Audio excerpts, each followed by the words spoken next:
7. Europe 1 matin. Nicolas Caro, ce matin, vous nous parlez du roman lauréat du prix Vepler. Le vieil incendie aux éditions Zoé, signé Elisa Chua du Sapin. Elle avait déjà reçu le National Book Award en 2021 pour un précédent roman. Elle est française, et haut niveau. Et dans ce nouveau roman, Le vieil incendie, donc très court, 120 pages, on est dans le Périgord avec Agathe, scénariste à New York, ça claque. À la première page, elle est sous un déluge de novembre à bord d'un 4x4 qui manque de s'empêtrer dans la boue devant une vieille maison. Dans cette maison, il y a déjà Vera, sa sœur, qui l'attend. Il s'agit de vacances entre sœurs, Nicolas. Pas tout à fait, c'est plus triste que ça. Agathe et Vera doivent vider la maison. Elles rangent, elles coupent les ronces, elles trient leurs affaires. Je garde, je jette, je donne. Voyez, d'ailleurs, Agathe est un peu contrariée parce que Vera a jeté ses affaires de patinage. Alors certes, elle ne s'en serait pas resservie, mais quand même, c'est l'occasion de se souvenir des entraînements, des tendons qui brûlent, des chevilles tordues, de la musique trop forte. C'était à Périgueux. Mais elle avait cette ambition d'intégrer le grand club de Limoges à l'époque. Et puis non, ça ne s'est pas fait.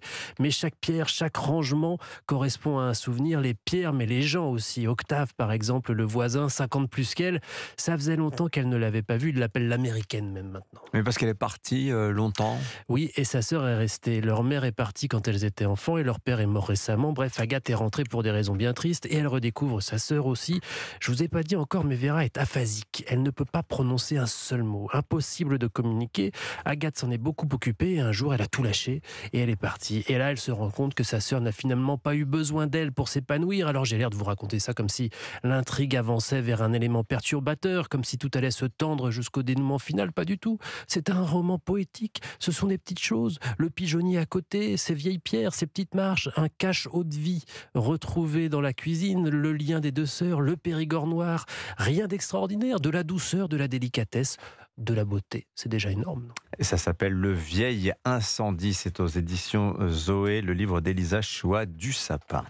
La sortie de la semaine à présent, Marie Jiquel, c'est du théâtre. La situation très préoccupante de l'école s'invite sur les planches avec une pièce succès du dernier festival d'Avignon. Elle s'appelle Qu'il fait beau, cela vous suffit. La vie d'un collège en réseau d'éducation prioritaire où tout fiche le camp. Le problème majeur, c'est les heures sup. Personne va cracher dessus. On est sous-payé. Plus on se jette sur ces heures sup, moins il crée de postes. Regarde, Martin, il se retrouve sur 3 établissements. Créer des postes ? Ils arrivent à peine à trouver des profs pour chaque matière. Il n'y a qu'à voir le nombre de contractuels cette année. À qui je dois m'adresser pour changer de vidéoprojecteur ? J'ai perdu 20 minutes ce matin. Jamais vu un tel niveau. On ne tiendra jamais les programmes. Ça résonne terriblement avec l'actualité. Vous vous souvenez, Dimitri, du film de Maïwenn Police, mi-fiction, mi-documentaire, qui racontait le quotidien d'une brigade de police. Alors c'est un peu la même ambiance ici dans ce collège représenté par un décor peu chaleureux. Ça sent la fuite d'eau et les radiateurs cassés. Collège où les profs perdent le contrôle et s'épaulent entre deux crises de nerfs. Les élèves oscillent entre les menaces et les blagues. Des scènes très courtes portées par 8 comédiens qui alternent rôle de professeurs, d'élèves et de politiques ridiculisés, il faut le dire, puisqu'ils dégainent des grenelles pour régler le manque de professeurs et de moyens. Cette pièce forte et frappante à la mise en scène ingénieuse et vivante nous est proposée par la compagnie Les Antichés. Mélanie Charvier et Émilie Duyé en sont les autrices et metteuses en scène. Elles ont rédigé cette pièce en immersion dans ces collèges de REP. On a été témoin de ça, c'est-à-dire qu'en étant en établissement scolaire, on est tout le temps face à des gens qui font avec 3 fois rien des trucs pas possibles et qui vraiment remuent ciel et terre et réussissent à mettre en place des tas de choses. Et en fait, cette espèce d'état de chaos, on l'a aussi reproduit par cette scénographie mouvante en construction, en déconstruction. C'est une esthétique qu'on aime, c'est-à-dire que cette épure-là, on l'affectionne parce que pour nous, de montrer les coutures, c'est toute la magie du théâtre. Alors il y a quand même de l'humour et un certain décalage avec le réel, notamment avec cette reprise par la CPE de l'établissement. Ça va vous faire plaisir, Dimitri, de cette chanson de Mylène Farmer.